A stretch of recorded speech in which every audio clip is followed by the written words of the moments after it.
Nacional, una novedad que hubo hoy es que la justicia brasileña desestimó una denuncia contra Lula da Silva. Y estamos por eso con el ingeniero Ricardo Canese. Queríamos saber sus impresiones de la situación de Luis Ignacio Lula da Silva en Brasil después de esta victoria en la justicia brasilera. Buenas tardes, ingeniero. Buenas tardes, ¿cómo estás, Guillermo? Un placer hablar contigo y con todos tus oyentes. ¿Tenés más o menos conocimiento de lo que pasó hoy con un nuevo proceso que tenía abierto el expresidente Luis Ignacio da Silva en Brasil? Sí, estaba hablando con parlamentarios brasileños justamente. Claro, es muy importante porque ya con esto queda definitivamente firme que no van a poder, bueno, voy a ir a lo práctico, Uh ¿no? -huh. O sea, voy a lo práctico, ya no van a poder trabar la candidatura de Luis Ignacio Lula da Silva en las elecciones que son dentro de un año en Brasil. Uh -huh. Ya al establecerse de que los juicios no podían llevarse a cabo en Curitiba, ¿no es cierto? Bueno, entonces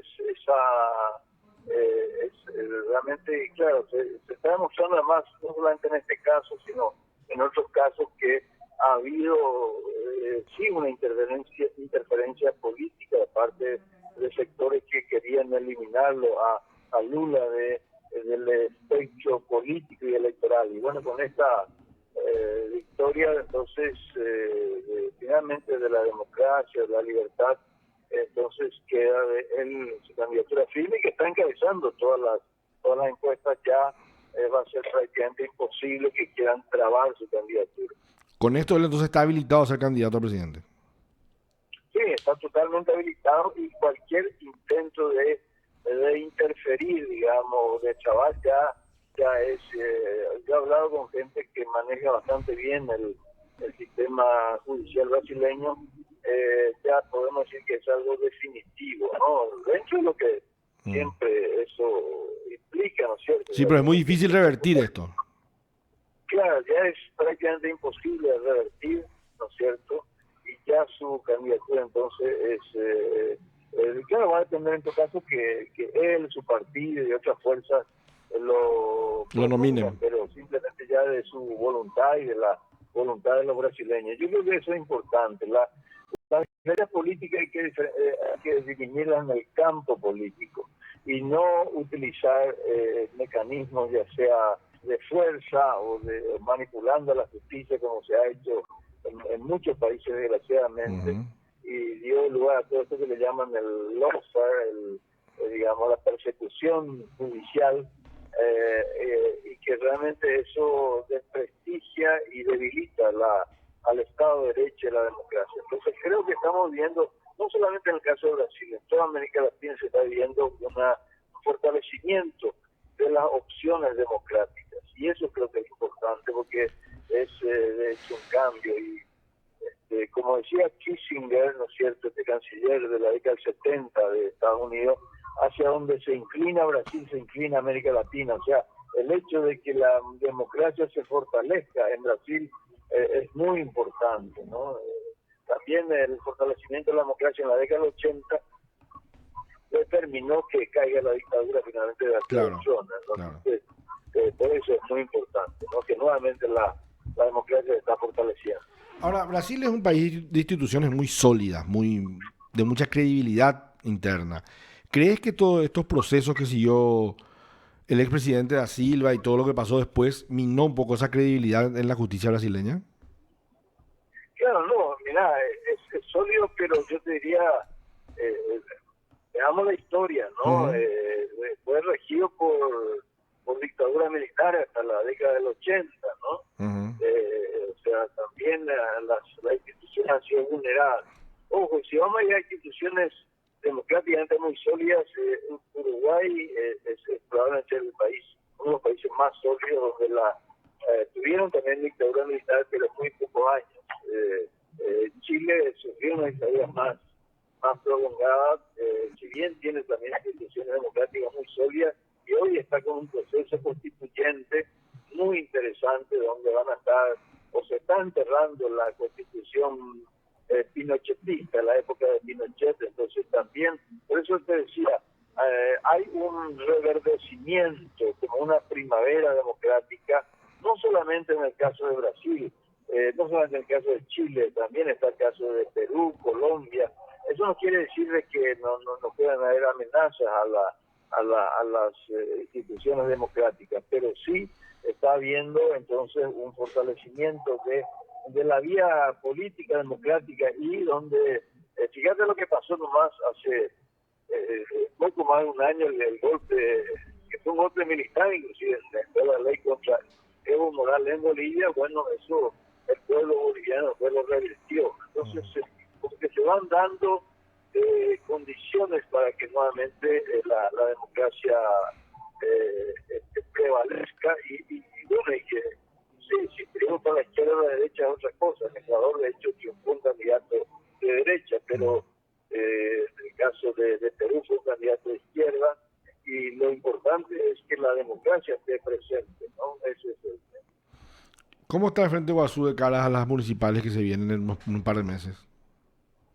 El Frente Guasú siempre fue débil en Asunción. Ajá. Comenzamos diciendo eso, y eso a vos te cuesta, y creo que Sí. a toda la ciudadanía. Pero dejando de lado Asunción, donde Panamá, el Frente Guasú va un poco dividido, ¿no es cierto? Tenemos la posibilidad de triunfar en Ciudad del Este. El candidato Miguel Prieto está apoyado por el Frente Guasú, no es del Frente Guasú, pero es la segunda ciudad más importante de nuestro país. Pero así también yo te diría que el Frente Guasú puede avanzar bastante. Tiene en total, si consideramos unos 50 municipios donde se presenta o con candidatos propios o con candidatos, digamos, de otros partidos, pero apoyados por el Frente Guasú, ¿no? O sea, Entonces, tiene muchas alianzas el Frente Guasú. sí, donde podemos tener una cantidad bastante grande de municipios administrados por el Frente Guasú. La perspectiva, y te iba a mencionar, no sé, acá hay Itatí, Salto, Guairá, Santaní, pero te cito Uruyaú, pero en realidad muchos lugares, te cito apenas 5 municipios, pero donde realmente el Frente Guasú tiene esa posibilidad de triunfar y, digamos, tener entonces una administración municipal, ojo, en muchos casos con otras fuerzas políticas, o sea, el caso de Acay, Itatí, Lima, Carlos Antonio López, los candidatos son del Frente Guasú, por ejemplo, y con muy buenas chances de triunfar, pero es en la alianza con otras fuerzas. Entonces, se va forjando una unidad democrática, y eso es importante. Se va forjando porque tenemos que pensar que en el 2023 solamente una amplia alianza democrática va a triunfar. ¿Crees que se va a dar eso? Yo creo que sí, nuestro país necesita, o sea, yo que te diría, es imprescindible que se dé ese triunfo, ¿no es cierto?, de las fuerzas democráticas, porque de otra manera, digamos, este futuro aparece negro con Cartes, con Abdo Benítez. La gente ya está cansada, son 74 años, ¿no es cierto?, 74 años de gobiernos del Partido Colorado que han destrozado nuestro país. Creo que la gente, por eso surge ese eslogan, ANR nunca más. Claro. ANR nunca más. No es porque es una casualidad o por... Ahora, realmente, sí. ¿Cómo ves desde afuera esta situación de tanta división del Partido Liberal? ¿Eso no va a dificultar una unidad total de la oposición? Un Partido Liberal tan polarizado, ¿verdad? O sea, unos consideran a Efraín un dictador y Efraín les considera a los otros unos cartistas, y hay así un enfrentamiento como parece irreconciliable, ¿verdad? No puede dificultar eso la unidad total de la oposición, siendo el Partido Liberal hasta hoy el partido más importante en números de la oposición. En eso tenés razón, Guillermo. A mí me causa pena la fragmentación que hay dentro del PLRA.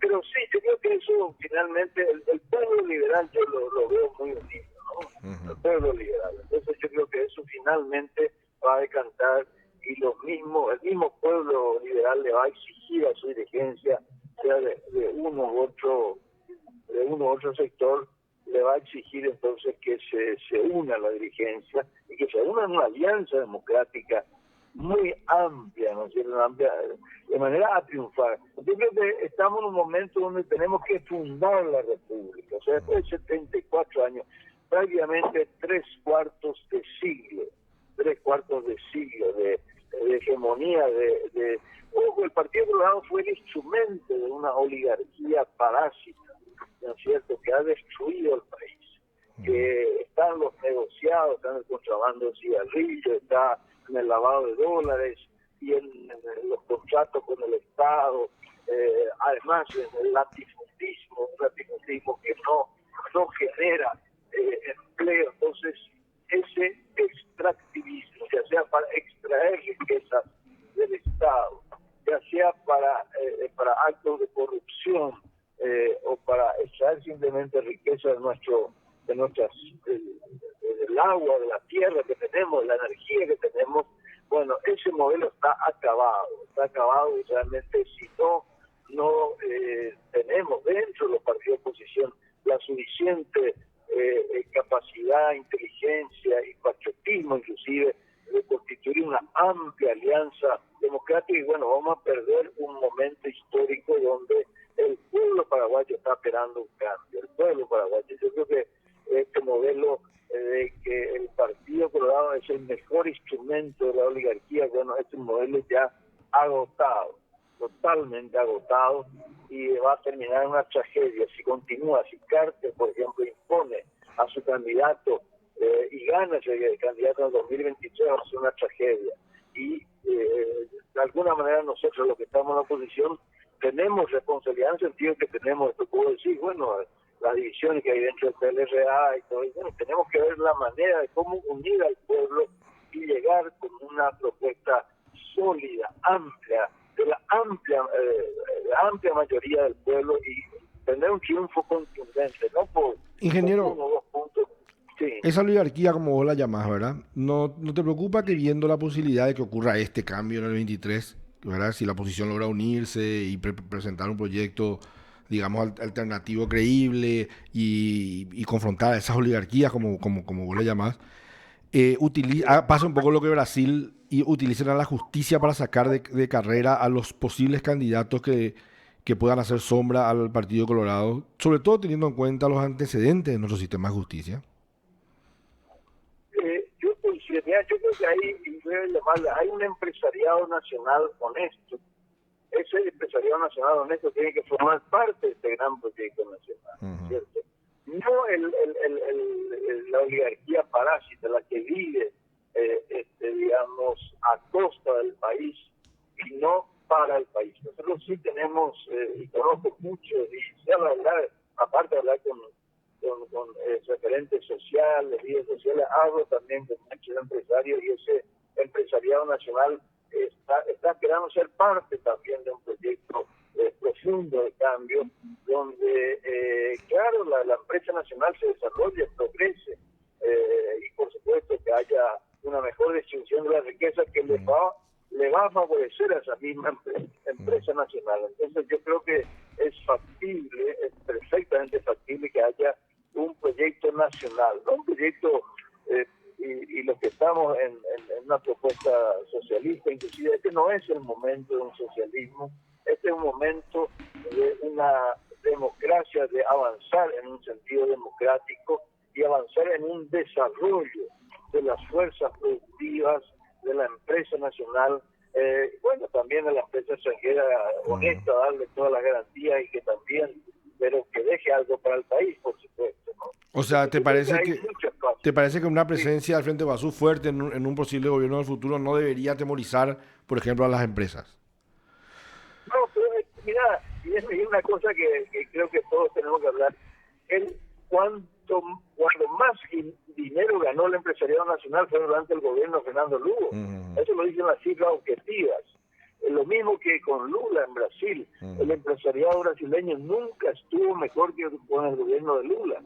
Entonces, en cambio, los gobiernos, ya ha ocurrido así también en Argentina, o sea, en general los gobiernos progresistas, pues son gobiernos progresistas, no digamos un socialismo así digamos, a rajatabla, porque no hay condiciones, o sea, llega un momento, bueno, se podrá discutir de avanzar a un proceso de mayor distribución de la riqueza. Ahora, sí hay que, digamos, hacer justicia social, tiene que haber una cierta distribución, pero tiene que haber también un espacio para la empresa privada, o sea, tiene que ser una solución mixta, y eso creemos los que somos socialistas. Entonces, en realidad, el empresariado nacional con nosotros tiene la posibilidad de crecer, porque históricamente ha sido así, ¿no es cierto? Los gobiernos progresistas son los que le han dado mayor bienestar al pueblo y también al empresariado nacional, y hasta las transnacionales también, ¿no?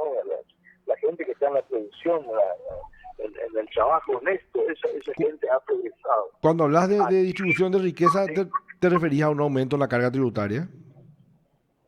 Claro, es que el Estado en Paraguay no existe, y esto es una barbaridad, o sea, un empresario, he hablado con muchos, inclusive, quería comentar con empresarios uruguayos, españoles, me dijeron, es una vergüenza lo poco impuestos que pagamos en Paraguay, una vergüenza, a mí me da vergüenza.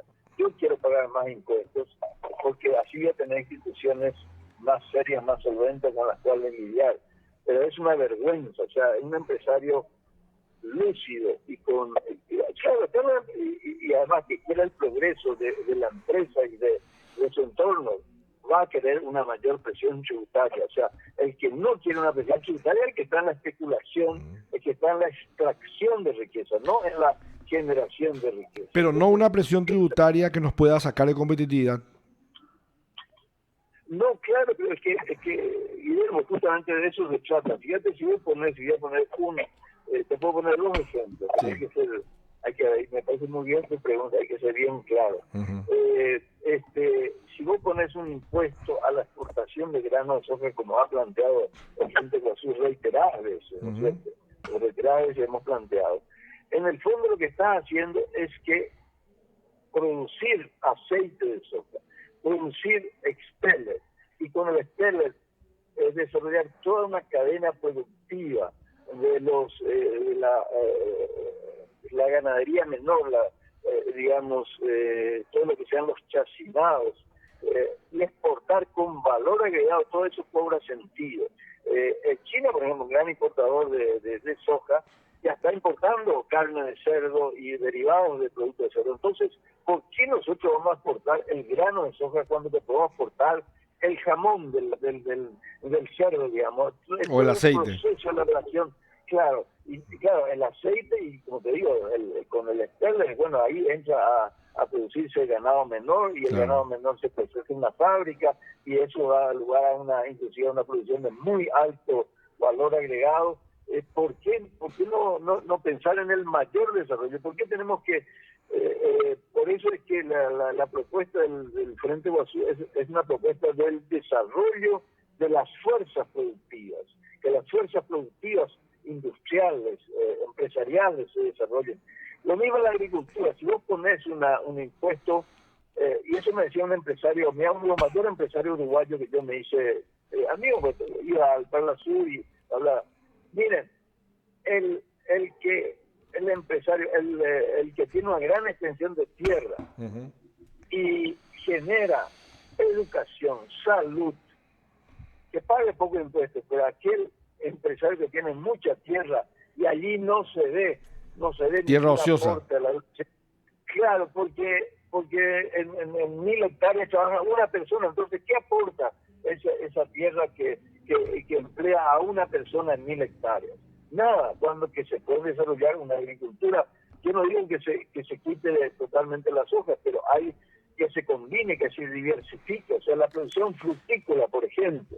Pero entonces, para cerrar, ¿estás de acuerdo con aquello de que la empresa privada puede ser una gran transnacional o un cerrajero de barrio, no puede cumplir ninguna de sus cargas sociales si no gana dinero? Claro, pero que tiene que ganar, está muy bien que gane dinero, pero que emplee a mucha gente, que sea empleo de calidad, que aporte al fisco, ¿no es cierto? Ahora, aquel que tiene 1 millón de hectáreas y genera muy poco empleo, y bueno, que pague mucho impuesto. O sea, no puede ser, y fíjate, te cierro con esto, en realidad nuestra ley de impuesto inmobiliario establece 1%. No he dicho la ley, no lo digo yo, y no, fue aprobada durante el gobierno de derecha, podemos decir. Pero ¿cuánto paga? El señor Favero en Ñacundaví paga menos de $0.50 el impuesto inmobiliario. Por hectárea. Y la tierra en Ñacundaví, por hectárea, y la tierra, yo tenía el dato, 2.800 y tantos guaraníes por hectárea. La tierra en Ñacundaví vale más de $10.000, entonces él tendría que pagar $100 por hectárea. O sea, es la mejor forma de ahorrar dinero, sí.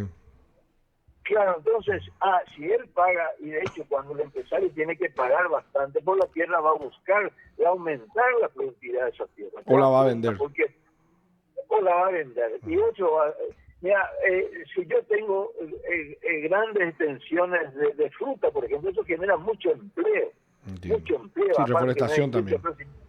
La reforestación. Entonces, hay que el impuesto no es una traba para el empresario moderno, al contrario, facilita para que los negocios que generan mayor valor agregado, mayor empleo de calidad florezcan, y aquellos que simplemente se dedican a extraer riqueza, bueno, van a tener que pagar más impuestos o van a tener que vender su tierra o su negocio y que venga otro empresario más habilidoso a generar riqueza. Ingeniero Ricardo Canese, gracias por tu tiempo, muy amable. Gracias, Guillermo. Hasta luego. Lo escuchaste aquí en PDS.